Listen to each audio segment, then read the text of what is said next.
ஐயனார் இன்றைக்கி பரபரப்பாக என்னென்னு பார்க்கலாம். பல்லவன் வந்து ஒரு ஃபோட்டோ பார்த்துக்கிட்டு இருப்பான். அப்போ தான் நிலாவும் பார்த்துருவாங்க. என்னடா ஃபோட்டோலாம் பார்த்துருக்க, யார் இந்த பொண்ணு அப்படின்னு கேட்பாங்க. என் காலேஜ் படிக்கிற வரைக்கும் பொண்ணு, நான் கூட உங்ககிட்ட சொல்லியிருக்கேனே. ஆமாம் சொன்னல, அந்த பொண்ணு வேறு டிபார்ட்மெண்ட்டில். ஆமாம் வேறு டிபார்ட்மெண்ட், காலேஜ்லேயே ஒரு பெரிய ஸ்டாரு. ஆனால் அவள் என்னை பார்த்து மட்டும் தான் சிரிப்பா. என் ஃப்ரெண்ட்ஸ்லாம் பார்த்து அவள் ரொம்ப கடுப்பாவாங்க. அன்றைக்கி நான் கூட சும்மா சொல்கிறாங்கன்னு நினச்சேன். அன்றைக்கி கூட நான் பார்த்தேன், என்னை பார்த்து சிரித்தான். அன்றைக்கி ஃபுல்லாக பசங்களாம் பார்த்து எனக்கு ஃபுல்லாக கலாச்சிருந்தாங்க. எனக்கு ரொம்ப செம்ம ஃபீலாக இருந்துச்சு. ஓ அப்படியா அப்படின்னு கேட்பாங்க. சரி நீங்கள் என் காலேஜுக்கு வாங்க, நீ இந்த பொண்ணை பார்க்கலாம் அப்படின்னு சொல்லுவாங்க. நீ ஒரு பொண்ணை பார்த்து சிரிக்கிறா அப்படின்றதுக்காக நான் காலேஜுக்குலாம் வர முடியுமாடா அப்படின்னு சொல்லி கிண்டல் பண்ணி பேசிகிட்டு இருப்பாங்க.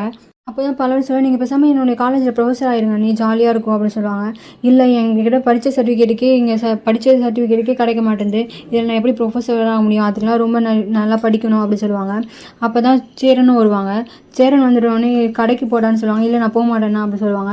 இல்லைடா உனக்கு பிடிச்ச பருப்பு சாம்பார் வைக்கிறேன், அதுக்கு பருப்பு வேணும், நீ போய் வாங்கிட்டு வா அப்படின்னு சொல்லுவாங்க. ஆனால் நிலா வந்து நான் போகிறேன் அப்படின்னு கேட்பான். இல்லை வேணாம் அவனே போட்டோம் அப்படின்னு சொல்லி அவனும் கிளம்பிடுவான். அதுக்கப்புறம் தான் சேரன் வந்து சொல்லுவாங்க, நீயும் பல்லவனும் ரொம்ப க்ளோஸாக இருக்கீங்க, பல்லவன் இதுவும் யாருக்குமே க்ளோஸாக இருந்து நான் பார்த்ததே இல்லை, உங்கள் 2 பேரையும் பார்க்கும்போது ரொம்ப சந்தோஷமாக இருக்குது அப்படின்னு சொல்லுவாங்க.